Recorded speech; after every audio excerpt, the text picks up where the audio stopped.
যে আশঙ্কার কথাটা ময়ূকের কাছ থেকে আসছিল, যে আশঙ্কার ছবিগুলো পাচ্ছি, খবরগুলো পাচ্ছি, কিন্তু এখন আমি আবারও বলছি ডাবল শিওর ট্রিপল শিওর না হলে দেখাবো না, তার কারণ দায়িত্বের জায়গা আছে।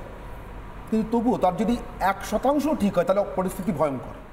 মানে বাংলাদেশের সার্বিকভাবে, আমি কোনো নির্দিষ্ট ধর্মীয় সম্প্রদায়ের কথা বলছি না, বাংলাদেশের সার্বিকভাবে যত সম্প্রদায় সংখ্যালঘু বলে পরিচিত তাদের প্রত্যেকের জন্য শঙ্কার জায়গা আছে। কৃষ্ণবাবু, 96 সালে যখন তালিবান আফগানিস্তানের কাবুল দখল করলো, তার যে চেহারা, যেভাবে মূর্তি ভাঙা এবং এইরকমভাবে আজকে তো তখন তো সোশ্যাল মিডিয়া ছিল না, এই মূর্তি ভাঙা এটা একটা টিপিক্যাল টার্ম।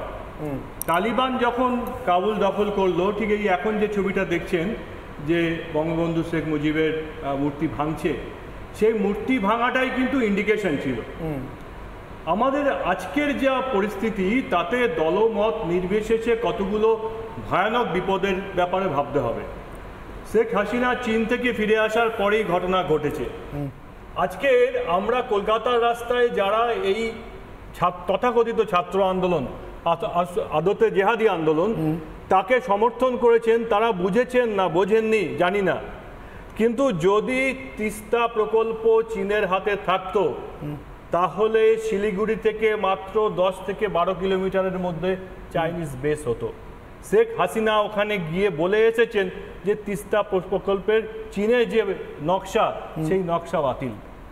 তাই আজকের এই যারা টাকা দিচ্ছেন, যারা এই এআই টুলকে কাজে লাগিয়ে এদের অর্গানাইজ করার জন্য, শেখ হাসিনা আজ থেকে 7 দিন আগে মোটামুটি একটা স্থিতাবস্থার জায়গায় ছিল, কিন্তু তারপরে এই টেকনোলজিকে কাজে লাগিয়ে পয়সা দিয়ে যারা করছেন, তাদেরকে এদেশের যারা রাস্তায় নেমে এদের সমর্থন করছেন তারা বুঝতে পারছেন কিনা সেটা বড় কথা।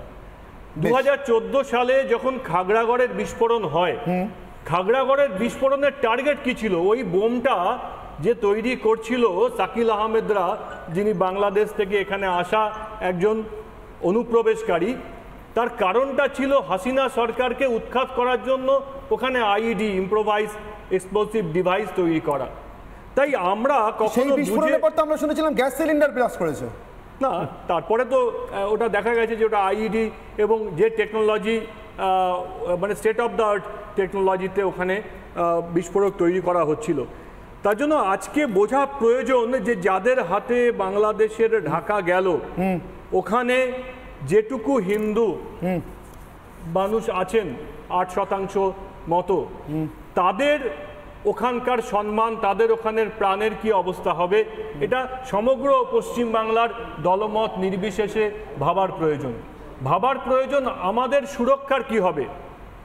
ইম্প্রোভাইজ এক্সপ্লোসিভ ডিভাইস খাগড়াগড়ে তৈরি হচ্ছিল বাংলাদেশে ব্যবহার করার জন্য।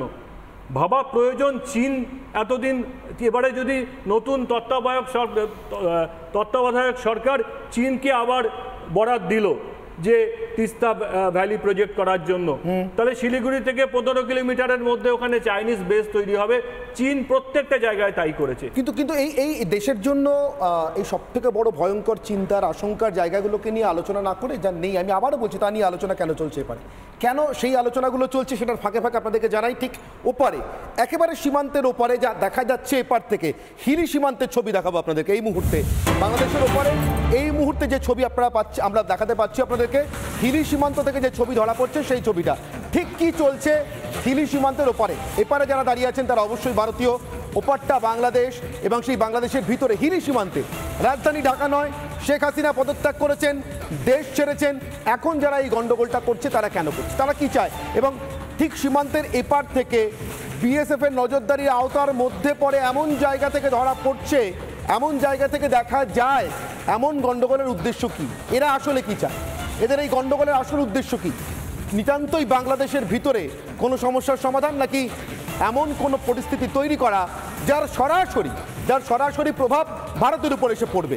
ঠিক এই জন্যই বারবার করে বাংলাদেশের পরিস্থিতি নিয়ে প্রথম দিন থেকে আমরা কথা বলার চেষ্টা করছি এপারে যারা, অর্থাৎ পশ্চিমবঙ্গে যারা আছেন, ভারতে যারা আছেন, যারা কোনো দিন না ঘটতে চলা, কোনো দিন না ঘটা, কোনো দিন ঘটবে না বলে নিশ্চিত থাকা নিশ্চিন্ত থাকা বঙ্গভঙ্গ নিয়ে আলোচনা করে সময় নষ্ট করতে চান, তাদের বিবেক তাদের বোধ জাগ্রত করতে চাইছি। বিপদটা আসলে কোথায় দাঁড়িয়ে আছে? বিপদটা আসলে ঠিক সীমান্তের ওপারে জেহাদি সন্ত্রাসীদের হাতে বাংলাদেশ চলে যাওয়ার দিকে, এবং তারপর সেখান থেকে তারা এপারে কি করতে চায় তার দিকে দাঁড়িয়ে আছে, ঠিক সেখানটায় দাঁড়িয়ে আছে।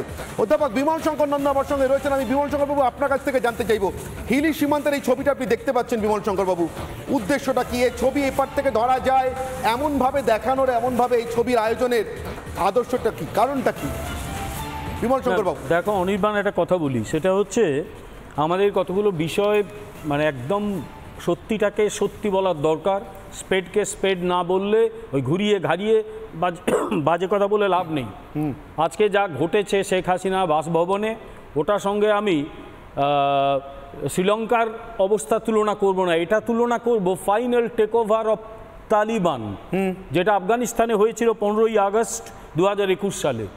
ওই সব জিনিসপত্র নিয়ে খেয়ে নেওয়া, প্রেসিডেন্টের চেয়ারে বসে পড়া, পা তুলে বসে পড়া, পাশে রিভলভার বা রাইফেলগুলো রেখে বসা, অর্থাৎ বোঝাই যাচ্ছে যে এখানে কিন্তু অ্যাবসলিউটলি একদল জেহাদিদের হাতে তাদের টেক ওভার হয়ে গেল।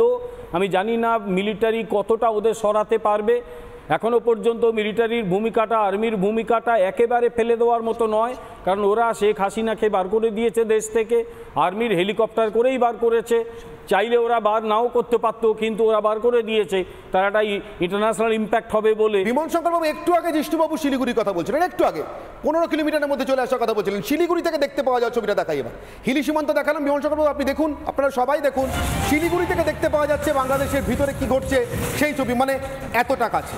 যে ভয়টার কথা বলা হচ্ছে, যে ভয়টার কথা আপনারা বলছেন, যে ভয়টাকে অনেকে এখানে স্বপ্ন, রাজনীতি, খেজুরে বলে উড়িয়ে দিতে চান, সেটা আসলে খেজুরে নয়, স্বপ্নও নয়, রাজনীতিও নয়, বরঞ্চ অনেক বেশি করে দেশনীতির বিষয়, রাষ্ট্রনীতির বিষয় আমাদের জন্য। তার আরে একটা প্রমাণ, ঠিক শিলিগুড়ি সীমান্তে যেখান থেকে বাংলাদেশ দেখা যায়, আবার দেখুন আপনারা হিলিতে ঠিক যেভাবে ছবি ধরা পড়ছিল সেইভাবেই এপার থেকে ধরা পড়ে, ঠিক এমনভাবে, এমন দূরত্বে শিলিগুড়ির ওপারে বাংলাদেশটা জ্বলছে। আর এই জ্বলার ছবিগুলো, এই আগুনের ছবিগুলোর মাঝখানে ভারতের আসল চিন্তাটা কোথায়? ভারতের বিদেশমন্ত্রী এস জয়শঙ্কর এই মুহূর্তে প্রধানমন্ত্রী নরেন্দ্র মোদীকে বাংলাদেশের পরিস্থিতি সম্পর্কে ব্রিফ করলেন। ভারতের বিদেশমন্ত্রী এস জয়শঙ্কর এই মুহূর্তে প্রধানমন্ত্রী নরেন্দ্র মোদীকে বাংলাদেশের পরিস্থিতি সম্পর্কে ব্রিফ করেছেন, বাংলাদেশের পরিস্থিতি নিয়ে আলোচনা করেছেন। সংসদের ভিতরেই প্রধানমন্ত্রীর সঙ্গে আমাদের বিদেশমন্ত্রী এস জয়শঙ্করের কথাবার্তা হয়েছে। মোদীকে বাংলাদেশের পরিস্থিতির কথা বিস্তারিতভাবে জানিয়েছেন এস জয়শঙ্কর। ইতিমধ্যে আপনাদেরকে জানিয়েছি, দিল্লির হিন্ডনে, অ্যাকচুয়ালি উত্তরপ্রদেশের হিন্ডনে, গাজিয়াবাদের হিন্ডনে সেনাবাহিনীর যে এয়ারবেস, সেখানে ইতিমধ্যেই অবতরণ করেছে শেখ হাসিনার বিমান, এবং এরপর তার এখান থেকে অর্থাৎ ভারত থেকে সরাসরি লন্ডনে চলে যাওয়ার কথা। কিন্তু তিনি ভারতেও অন্তত এক বেলা বা একদিন কাটাতে পারেন এমন সম্ভাবনাও রয়েছে বলে জানা যাচ্ছে।